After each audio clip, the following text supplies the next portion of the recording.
In this second installment of our series on demons, we want to deal with the myth of the disembodied spirit. Now, I know a lot of you have heard a lot of bunk and hokum on television shows such as Ghost Hunters and any number of other fake series or documentaries. And let me really say what I mean, qualify what I'm saying, fake. I don't think that all the recordings that they get of spiritual activity are fake. Let me say that again. It may shock some people.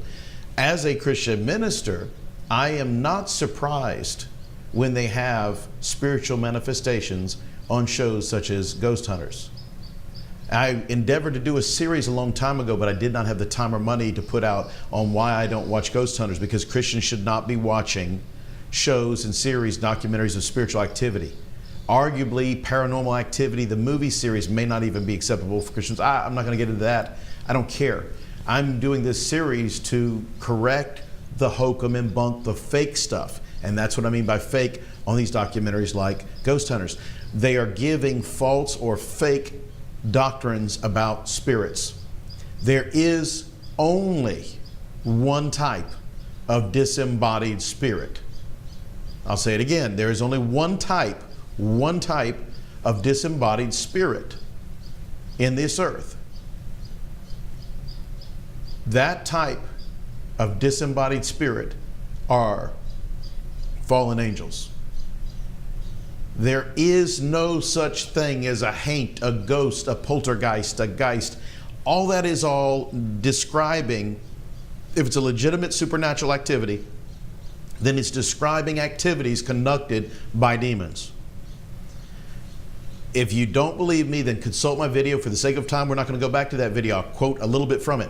But the video we've posted already, what happens when you die. I'll give you a little taste of it. When you die, you go to two places, one of two places directly. And this is not my opinion. This is not what Ken thinks. This is not what Ken says. This is what thus saith God the Son, God incarnate, Jesus. When God walked the earth as a man, he gives the account of Lazarus and the rich man. That account he gives. And he says, when they died, Lazarus went to the bosom of Abraham, heaven. What happened to the rich man? He was a sinner. He went to hell, Sheol, the holding place for the damned, waiting on the last day and the last trump for final judgment. That's it. There's no in between. I hate to break it to you, anybody who wants to believe in purgatory or purgation. God's form of purgatory or purging of sin after death is hell. And it is eternal. And Jesus repeats when he describes hell in another occasion that the worm dies not and the fire is not quenched. I don't even know why there are worms in hell. It's none of my business. I'll find out when God tells me. But Jesus repeats himself 3 times, which is to take an oath that the worm dies not and the fire is unquenchable.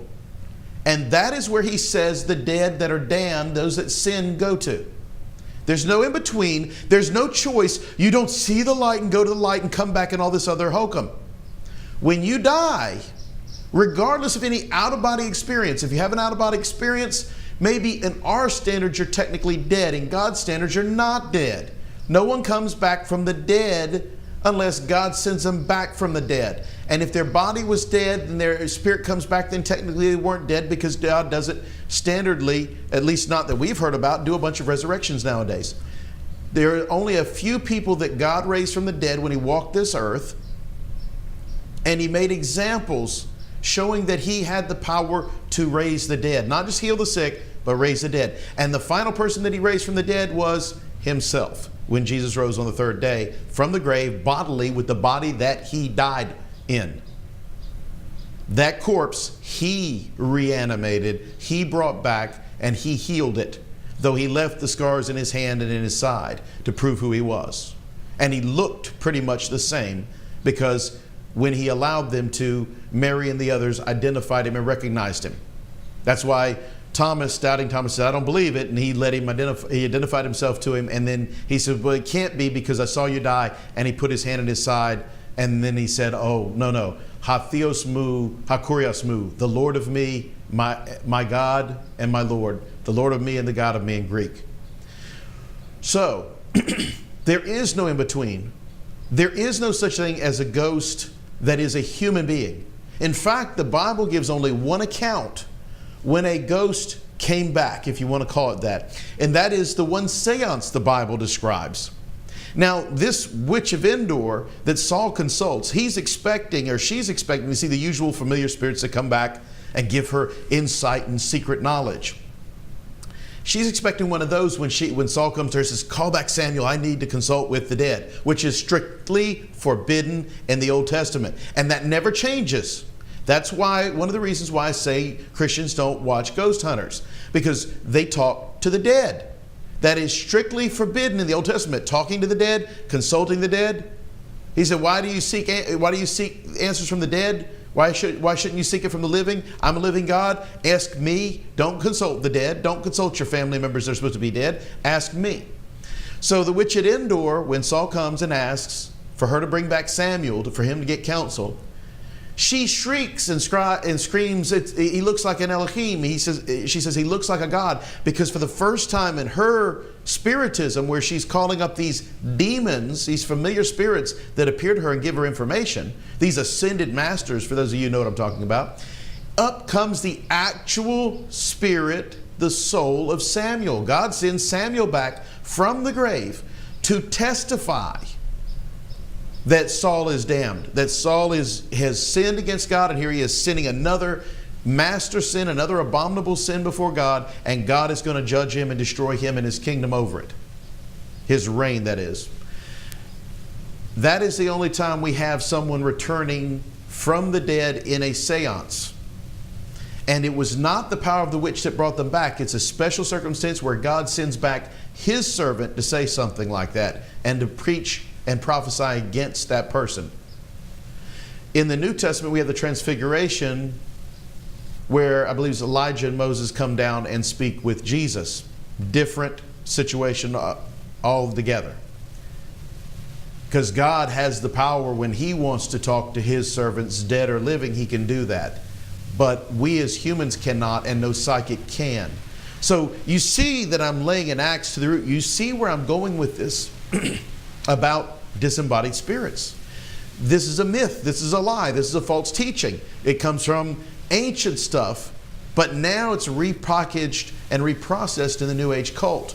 It's very old practices for the Japanese family worship or ancestral worship, and the lighting of the candles and the incense for the dead, and the Chinese ancestor worship, offering sacrifices or offerings to their dead ancestors, consulting them when they need help.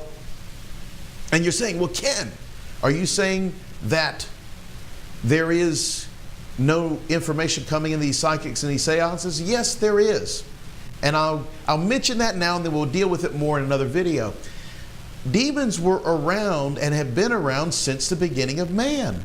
So it is no surprise that they can give insights about certain particular people. So if a psychic consults a familiar spirit, a demon, not a ghost, not an ancestor, it's no surprise that they can tell you special things about your family. They may have been there. They were demons when Jesus was crucified. They were demons when JFK was assassinated. One of the most eye-opening songs out there is The Cult of Personality by Living Colour. When they says, listen, I was here. You know, and the Sympathy for the Devil, I think, mentions that he was here when Jesus came, and he was here. But in that, the Cult of Personality references JFK and shows that there are demons influencing people, involved with activities that go on, and watching, and they're there witnessing such as things as the assassination of JFK, the activities of different individuals. So it's no surprise that they can prophesy, or not prophesy, but tell you special things about yourself in a seance or a psychic situation. But these are demons. There is not one verse in the Bible that says that when you die, there's any gap in between or any time. Paul says, I long to weigh anchor. I'm caught in a strait betwixt two. I think it was in Philippians when he's talking to them. I'm caught in a strait betwixt two, where I long to weigh anchor is the Greek term. It's a break camp, weigh anchor, and be with Christ. But to remain is better for you. There's no in between. It's you die, he says, to be absent in the body is to be present with Christ. To be absent from Christ is to be present in the body. That's it. Two instantaneous conditions. You die and you're instantaneously with Christ, or you're instantaneously in hell, or you're living and you're here. There is no white light that you come back from. There is no such horrible tragedy committed by this person, this heinous crime, and the spirit can't leave. Ha ha ha ha. And he sits there and he hangs around and haunts the place where this crime was committed. That's bull. That's bull. When you die, you're either with Christ or you're in hell. That deserves saying 3 times. When you die, you're either with Christ or you're in hell. The Bible says it is appointed a man once to die and then the judgment. That's it. So this disembodied spirit thing is an attempt to create the illusion that ghosts exist and that their ancestors can be contacted and called up from the dead, and they can give you answers to critical life questions or mysteries, etc., etc. All that is bull. If a psychic solves a crime, well, so what? No big deal. If one of her demons goes and consults another demon that was there when the sin was committed and the person was murdered, anybody can do that. That's called an eyewitness. It's not that the psychic has special powers or anything like that. No, the demons are influencing the psychic, creating an aura about her of power when all she is just a woman that's committing an abominable sin of talking to the dead, talking to familiar spirits and trying to call up, it's called necromancy, trying to consult the dead. But really who you're talking to are the demons. That's who you're talking to. And that's who they're talking to. That's why we're not allowed to talk to them. They are followers of the father of lies, and they lie. Sometimes they tell the truth, but how in the world can you verify it? God gave you his written word so you can verify that every time he says something, he does what he says. And he quoted himself saying, if it's not good enough that I said it, I'm going to say it again so you understand that my word will not change. Not one jot or tittle will change until all is fulfilled. Well, you can't check behind what Satan says because he's always changing what he says. He's always misquoting the Bible. He's a prolific quoter of the Bible, but he's generally a prolific misquoter of the Bible. And that's what you have to understand. These new psychics are sitting there using biblical terms and biblical statements in Bible. Some of them are Catholic. Some of them are claiming that they're Christians. They are not. And we'll get that into another video on familiar spirits as it relates to psychics. But I think we've about nailed the last nail in the proverbial coffin, pun intended, on the disembodied spirit. The Bible says there is no such thing as a disembodied spirit other than the good angels and the fallen angels. That's it. That's it. Those are the only 2 disembodied spirits functioning on this earth. And the disembodied spirits that the psychics are referring to are not good angels, because they're not going to consult with a psychic. It's not their place to talk to man and give direct messages that are not given directly by God. So this myth of the disembodied spirit is created by demons.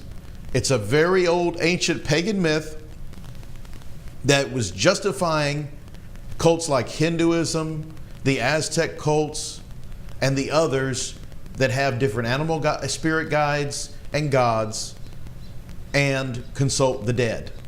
They needed to justify that up and create the priestcraft around it so they had special power and they had special knowledge. But that is not what the Bible says. The Bible says if you have a question, you take it up with God, you ask him for an answer, and you go to his word and you seek it out. He says you don't consult the dead, and there's no such thing as a disembodied spirit. There's demons.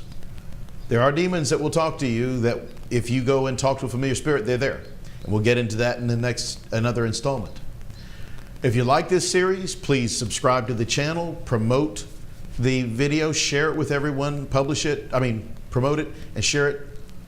And if you want to support this channel and support the work that I do as a Christian minister, please pray for me. This series is probably going to fetch me a lot of heat from the adversary, because we are dealing with myths that they are perpetrating on purpose to build their power toward the satanic globalist system, the Antichrist. And this is an important issue today because there's so much bunk going on television and movies, through the media and books and everything else, giving all kinds of other garbage. And yes, I will answer direct questions and specific things if you need something answered, but no, I'm not going to watch all that garbage out there in the new TV series Lucifer and the other ones about all these angel series where there's totally bull of them fighting each other and fireballing each other and bullets and guns and everything else. That's all bull. I can't answer all of that. We're going to deal with what the Bible says. And then you can go and consider how much of a lie all this stuff put out by the media is.